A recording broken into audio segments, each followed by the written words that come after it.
사사기 3장 1절부터 14절까지의 말씀을 제가 읽고 말씀 나누도록 하겠습니다. 사사기 3장 1절입니다. 여호와께서 가나안의 모든 전쟁들을 알지 못한 이스라엘을 시험하려 하시며 이스라엘 자손의 세대 중에 아직 전쟁을 알지 못하는 자들에게 그것을 가르쳐 알게 하려 하사 남겨두신 이방 민족들은 블레셋의 5 군주들과 모든 가나안 족속과 시돈 족속과 바알 헤르몬 산에서부터 하맛 입구까지 레바논 산에 거주하는 히위 족속이라. 남겨두신 이 이방 민족들로 이스라엘을 시험하사 여호와께서 모세를 통하여 그들의 조상들에게 이르신 명령들을 순종하는지 알고자 하셨더라. 그러므로 이스라엘 자손은 가나안 족속과 헷 족속과 아모리 족속과 브리스 족속과 히 족속과 여부스 족속 가운데에 거주하면서 그들의 딸들을 맞아 아내로 삼으며 자기의 딸들을 그들의 아들들에게 주고 또 그들의 신들을 섬겼더라. 이스라엘 자손이 여호와의 목전에서 악을 행하여 자기들의 하나님 여호와를 잊어버리고 바알들과 아세라들을 섬기지라. 여호와께서 이스라엘에게 진노하사 그들을 메소포타미아 왕 구산 리사다임의 손에 파셨으므로 이스라엘 자손이 구산 리사다임을 8년 동안 섬겼더니 이스라엘 자손이 여호와께 부르짖음에 여호와께서 이스라엘 자손을 위하여 한 구원자를 세워 그들을 구원하게 하시니 그는 곧 갈렙의 아우 그나스의 아들 온니엘이라. 여호와의 영이 그에게 임하셨으므로 그가 이스라엘의 사사가 되어 나가서 싸울 때에 여호와께서 메소포타미아 왕 구산 리사다임을 그의 손에 넘겨주시매 온니엘의 후손이 구산 리사다임을 이기니라. 그 땅이 평온한 지 40년에 그나스의 아들 온니엘이 죽었더라. 이스라엘 자손이 또 여호와의 목전에서 악을 행하니라. 이스라엘 자손이 여호와의 목전에 악을 행함으로 여호와께서 모압 왕 에글론을 강성하게 하사 그들을 대적하게 하시매 에글론이 암몬과 아말렉 자손들을 모아 가지고 와서 이스라엘을 쳐서 종려나무 성읍을 점령한지라. 이에 이스라엘 자손이 모압 왕 에글론을 18배 동안 섬기니라. 아멘. 오늘 우리가 읽은 이 3장의 앞부분의 내용은 드디어 사사들의 이름이 등장하는, 그래서 첫 번째 사사, 두 번째 사사, 그리고 세 번째 사사, 이렇게 우리가 끝절 31절까지 등장합니다.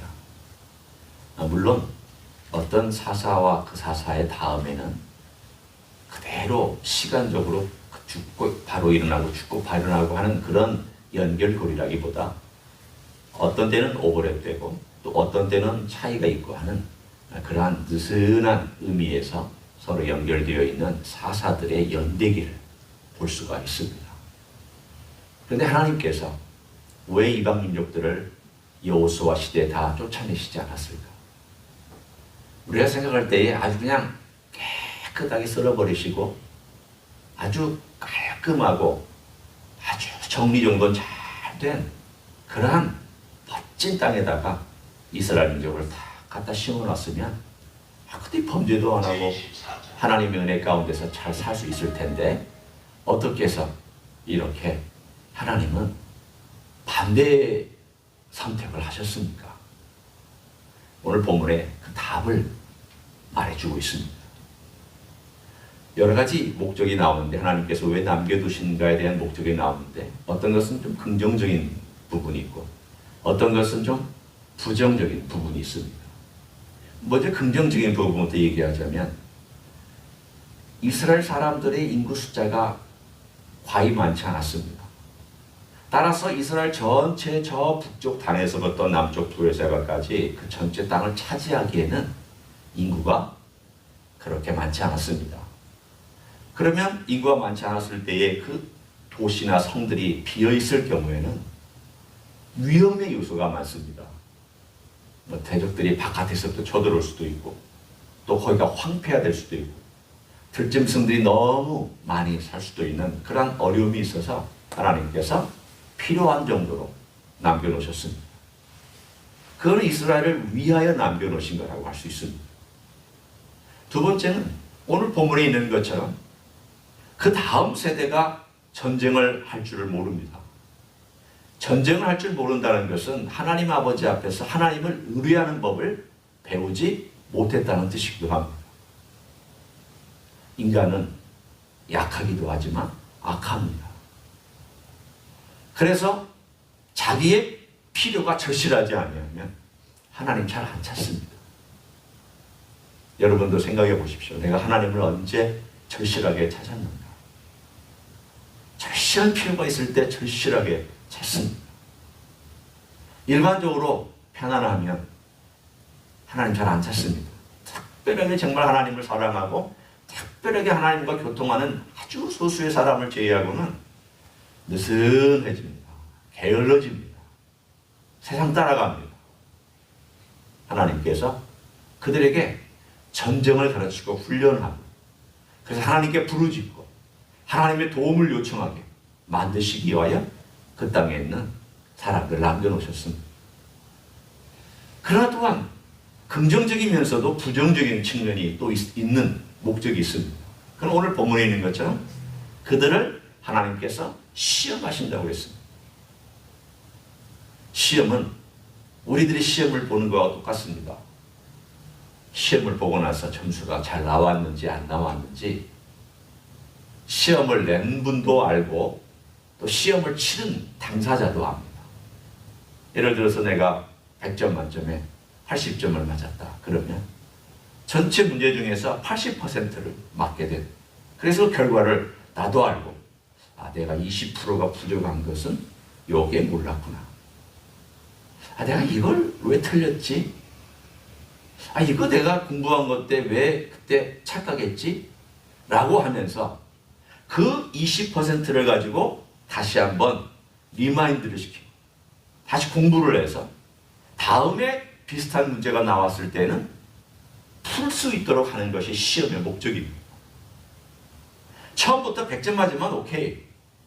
그렇지만 인생 중에 처음부터 100점짜리 인생은 없습니다. 이스라엘 민족 세컨 제너레이션입니다. 여호수아와 그 장로들 다 죽고 그 생생한 목격이 한 적이 있었던 사람들은 다 지금 세상을 떠났습니다. 이제는 이야기만 듣던 사람들이 생존하고 그들이 자녀들을 키우고 있습니다. 이야기를 전달하려고 하니 이야기를 전달을 했지만 아직 가슴으로 뜨겁지는 않습니다. 몸으로 직접 체험해본 경험이 없습니다. 그런데 주변엔 적들이 계속 호시탐탐 노리고 있습니다. 바로 그런 상황 속에서 믿음을 발휘해야 되는데 오늘 본문에 그들이 무엇을 발휘했는지를 사사기는 우리들에게 보여줍니다. 왜 이것을 우리들에게 보여주고 있습니다. 오늘 본문에 우리들에게 우리들의 현주소를 얘기해주는 내용입니다. 봐라, 너희들이 이런 사람들이다. 너희들 스스로가 이런 사람들이라는 것을 알아야 된다는 것을 그 시대 사람들에게도 가르쳐 주시고 있으며 사사기를 쓰고 있을 그 당시에 생각해 보십시오. 이 사사기는 누가 썼는지 모르지만 사무엘이 보통 썼다고 얘기합니다. 그러면 사사기를 쓸 때는 사사기 시대를 지난 사람들은 사사기를 못 읽고 있습니다. 누가 사사기를 읽겠습니까? 사무엘 시대 이후의 사람들이 사사기를 읽고 있습니다. 그럼 사무엘 시대의 이후의 사람들이 사사기를 읽을 때 이 글을 읽으면서 무엇을 깨달으라고 하나님께서 말씀하고 계시는 것입니까? 너희 조상들이 300년 동안 날 배반했다. 너희가 바로 그런 조상들의 자손이다. 너희 속에도 그런 전통이 들어있다. 너도 그렇게 훈련받았고 네 속에도 너의 본능 속에도 너희 조상들하고 똑같은 그러한 태도가 있다. 현실을 봐라. 너희 자신을 봐라. 너희 자신을 직시하라. 그들이 직시했던 현실이 무엇이었습니까? 오늘 본문에 나와 있는 한 절이 바로 그들의 모습을 얘기해 줍니다. 간단하게 이 모습을 얘기하고 더 중요한 것으로 넘어가겠습니다. 6절을 보십시오. 거기에 가나안 7족속들과 흩어져 살고 있는 족속들이 나옵니다. 그런데 6절에 보면 그들의 딸들을 맞아 아내로 삼으며 자기의 딸들을 그들의 아들들에게 주고 또 그들의 신들을 섬겼더라. 아주 간단한 내용입니다. 그냥 결혼식하고 결혼시켜서 거기 있는 7 부족들하고 서로 섞여 살고 사이좋게 살았다. 뭐 그렇게 해석할 수도 있는 내용입니다. 근데 왜 이것이 큰 문제가 되었습니까? 일단 인간적으로 보면 충분히 이해합니다. 우리가 요즘의 시각으로 보면 아무 문제 아니죠. 그러나 지금부터 3,400년 전에 우상들과 이방 민족들과 주변에 있는 강대한 그 가나안 땅 바깥에 있는 나라들을 제가 얘기합니다. 강대한 나라들이 버티고 있는 그 우상들이 득실득실한 그런 한가운데에 이스라엘 민족을 심어놨을 때 그 심어놓은 가운데에 결혼을 그들끼리 이방 민족 특별히 가나안에 있는 7 족속하고 했을 때에 어떠한 일들이 벌어질 수 있겠습니까? 엄청난 일들이 벌어지죠. 그 딸들을 데려오면 자식을 기를 때에 그 자식에게 뭘 가르치겠습니까? 바알과 아사레를 가르칩니다. 하나님은 가르칩니다. 자기가 들은 걸 가르치지 자기 신앙에도 없는 걸 가르치지는 않습니다. 내가 믿는 걸 가르칩니다. 내가 들은 걸 가르칩니다. 내가 이제까지 쌓아왔던 경험을 가르칩니다. 그러면 그 자식들은 바알 이야기 듣고 아세라 이야기 듣고 하나님으로부터 점점 멀어져 갑니다. 오늘 이런 편리함, 경제, 돈, 그리고 게으름, 타협 등등 여러 단어로 우리가 이 6절을 표현할 수 있습니다만 여러분이 무슨 단어를 거기다가 갖다 붙이든지 시작은 별거 아니었습니다. 그냥 내 딸 준 거, 저쪽에서 딸 가져온 거. 어떻게 생각하면 별것 아닌 것처럼 느끼는데 하나님께서 분명히 모세를 통하여 명확하게 선을 그으신 것이 있습니다. 가나안 7 족속에는 절대 딸도 주지 말고 딸을 데려오지도 마. 결혼시키지 마라. 하나님 명령이었습니다. 그런데 이 하나님 명령을 자기들의 편리에 의해서 스슥 문대버립니다. 없애버립니다. 오늘 우리가 살고 있는 시대하고 참 비슷합니다. 이 시대는 이 문제는 아닙니다. 내 편리에 의해서 하나님 명령을 쓱 지워버립니다. 그 부분은 희미하게 만들어 놓습니다.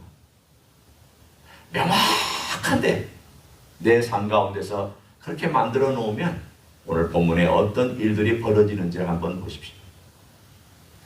왜 하나님께서 그들을 남겨놓으시고 시험하게 하셨느냐? 오늘 본문에 그 결과가 나옵니다. 이제 그 결과들이 본문에 한 3개 정도 나오는데 첫 번째가 그 샘플이기 때문에 우리가 봅니다. 8절에 여호와께서 진노하십니다. 여호와께서 진노하시면 그 여호와의 행하신 일이 메소포타미아 왕 구산 리사다임의 손에 파셨습니다. 메소포타미아 저 북쪽에서부터 왕이 내려와서 이 가나안 땅을 점령하고 그들에게 조공을 바쳐라. 아마도 혹독하게 조공을 요구했을 것입니다. 실컷 농사 졌는데 뺏어가버립니다. 실컷 양과 소를 길렀는데 뺏어가버립니다. 망연자실하게 하늘 보고 우리가 잘 먹고 잘 살았던 게 언젠가 하면서 한 해, 2해, 3해 그것을 8년을 했습니다. 하나님께서 처음에는 짧게 8년을 주셨습니다. 그랬더니 이들이 하나님 앞에 부르짖습니다. 우리가 잘못했구나. 그래서 하나님께 부르짖었더니 하나님께서 오늘 본문에 한 구원자를 보내셨습니다. 자, 9절에 보시면 이스라엘 자손이 여호와께 부르짖음에 여호와께서 이스라엘 자손을 위하여 한 구원자를 세워 그들을 구원하게 하시니 그는 곧 갈렙의 아우 그나스의 아들 온니이라. 하나님께서 한 구원자,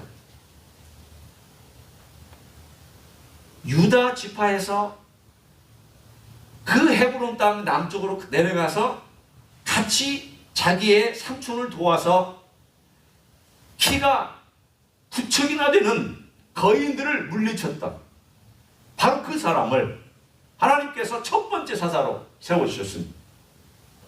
그래서 저 남쪽에 살고 있는 이 온니엘이라고 하는 이 사람을 하나님께서 저 북쪽까지 올라가서 저 메소포타미아에서 내려온 그 왕하고 전쟁을 일으켜서 이기도록 만들어 주셨습니다. 오늘 본문에 그 사람이 어떤 사람인가에 대하여 10절에는 이렇게 얘기합니다. 여호와의 영이 그에게 임하셨으므로 그가 이스라엘의 사사가 되어 나가 싸울 때에 여호와께서 메소포타미아 구사 리서다임을 그의 손에 넘겨주심에 온니엘의 손이 구사 리서다임을 이기니라. 자, 오늘 이 이야기의 주인공을 봅니다. 우리가 오늘 여기서 주인공을 보면은 분명히 사사입니다. 눈에 보이는 주인공은 온니엘이라고 하는 사사죠. 왜? 온니엘이 싸웠고, 온니엘이 나갔고, 온니엘이 전쟁을 일으켰으며, 온니엘이 구원시켜줬으니까 눈에 보이는 주인공은 온니엘입니다. 그러나 오늘 묘사를 어떻게 하고 있는지를 여러분이 눈여겨보시기를 원합니다. 자, 보십시오. 9절에도 주인공이 누군가를 유심히 보십시오. 여호와께서 한 구원자를 세워 10절 여호와의 영이 그에게 임하셨으므로 또 중간에 여호와께서 넘겨주심에 오늘 사사기에서 우리에게 전달하고 얘기하고 강조하는 게 무엇일까? 여기 있습니다. 범죄한 인생들에게 세상에 빠져들어간 인생들에게 그래서 하나님이 고난 주십니다. 진노하십니다.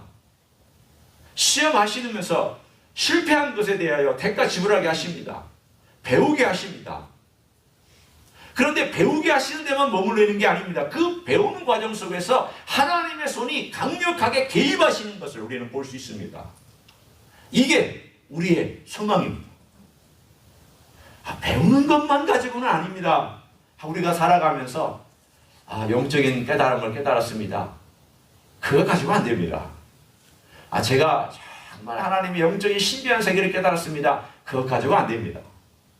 제가 정말 이제는 무언가 좋은 경험을 했습니다. 그것 가지고 안 됩니다. 중요한 핵심은 그 경험 속에서 하나님이 어떤 분이냐, 그리고 그분이 나를 어떻게 도우셨느냐, 주님께서 어떻게 내 삶 속에서 개입하셔서 역사하셨느냐, 이걸 배우고 그분을 향하여 더 깊이 나아가는 것. 이게 더 중요합니다. 만약 고난 속에서 예수님 못 배우면 고난 의미 없습니다. 고난 속에서 예수님을 더 사랑하는 법을 배우지 못합니다. 그 고난은 또 다른 3장밖에는 안 됩니다. 내 훈장밖에는 안 됩니다. 나도 고난받아서 이렇게 이겼다. 고난을 그것을 위해서 주신 건 아닙니다. 훈장 자랑하라고 나도 이렇게 고난을 겪고 이렇게 훌륭한 인격이 되었다고 그것 아닙니다. 오늘 하나님께서 한 구원자를 세우셨다. 하나님의 은혜, 하나님의 성령, 하나님께서 이 모든 과정 속에서 모든 일들을 하나씩 하나씩 일으키실 때는 고난도 주시고 한 구원자도 주시고 그 구원자에게 성령을 감동하셔서 그 구원자를 통하여 하나님께서 또한 구원해내시고 그래서 그 과정 속에 하나님이 우리를 구원하셨구나. 우리가 부르짖었더니 하나님께서 우리의 기도에 응답해 주셨구나. 그 과정을 배우라고. 하나님을 배우라고. 이 사사기의 이야기는 계속해서 강조하고 있습니다.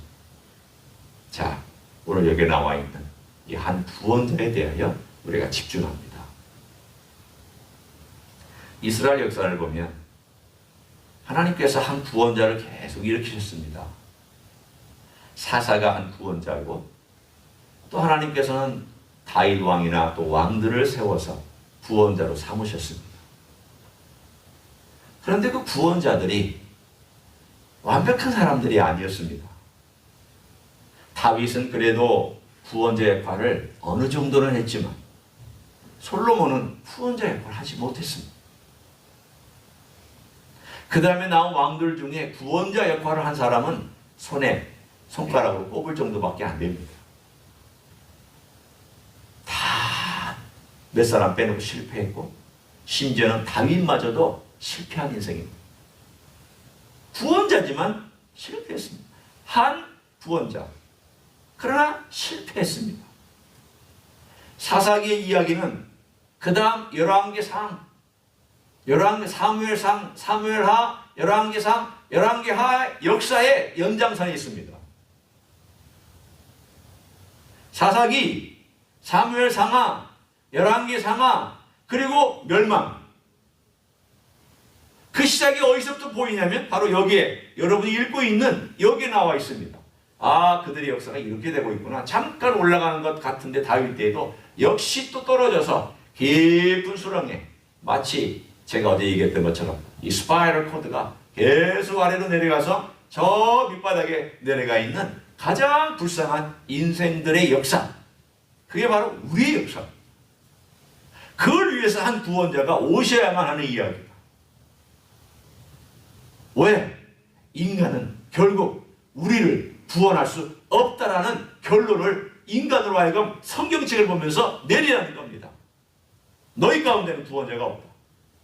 누구도 궁극적인 구원자가 아닙니다. 누가 오셔야 된다는 이야기를 하기 위해서 이 이야기들이 존재하는 것일까요? 바로 우리 주 예수 그리스도가 오셔야만 하는, 우리 주 예수 그리스도가 오셔서 절망과 캄캄한 가운데 빠져있는 인생을 구원해내시는 한 구원자인데, 그 한 구원자는 여기에 나와 있는 한 구원자와는 퀄리티가 다르고 하시는 범위가 다릅니다. 그 놀라운 구원자가 오셔야만 한다는 구원의 이야기를 우리들에게 지금 이렇게 저렇게 던져주고 있습니다. 우리 예수님은 구원자로 이 땅에 오셨습니다. 한 구원자지만 그 한 구원은 흑암 가운데 있는 백성을 끄집어내고 깊이 숨겨져 있는 죄악마저도 용서해 주시고 그 모든 것들을 씻어주실 수 있는 피를 흘림으로 우리를 구원해 주신, 성격이 다르고 퀄리티가 다르고 용량이 다르고 모든 것이 다른 한 구원자의 이야기, 오늘 우리들에게 전해주고 있습니다. 사사기는 그래서 하나님의 은혜가 어떻게 역사하고 있으며 앞으로 역사할 것인지에 대한 그림과 판을 이렇게 깔아줍니다. 너희들의 실력은 이거다. 너희 인생은 이 정도다. 저의 본 모습을 보여줍니다. 그러면 네가 어떻게 해야 되겠냐? 내게 부르짖어야 되는 것이다. 내가 너에게 구원자를 보내고 내가 너에게 구원자를 세운다. 그 구원자를 바라보고 그 구원자를 의지하고 그 구원자에게 가까이 붙어있고 그 구원자를 알려고 해요. 성경의 사사기 이야기하는 내용 가운데 그 사사가 살아있는 동안에는 그들이 여호와를 섬겼다라 그랬습니다. 중요한 메시지 아닙니까? 그 사사가 곁에 붙어 있는 동안에는 그들이 그래도 여호와를 섬겼다. 뭘 우리에게 말씀하고 있는 겁니까? 예수님 부활하셨잖아요. 살아 계시잖아요. 그럼 예수님이 살아 계시는 동안에는 하나님께 붙어 있어야죠. 그렇잖아요. 예수님 살아 계시니까. 그 사람들은 죽었지만, 그 사람들은 사라졌지만 예수님 부활하 살아 계시니까 그 부활하신 사사가 되시는 한 구원자인 예수님이 살아계시다면 우리는 그분이 살아계신 동안 승리해야죠. 당연히 승리해야죠.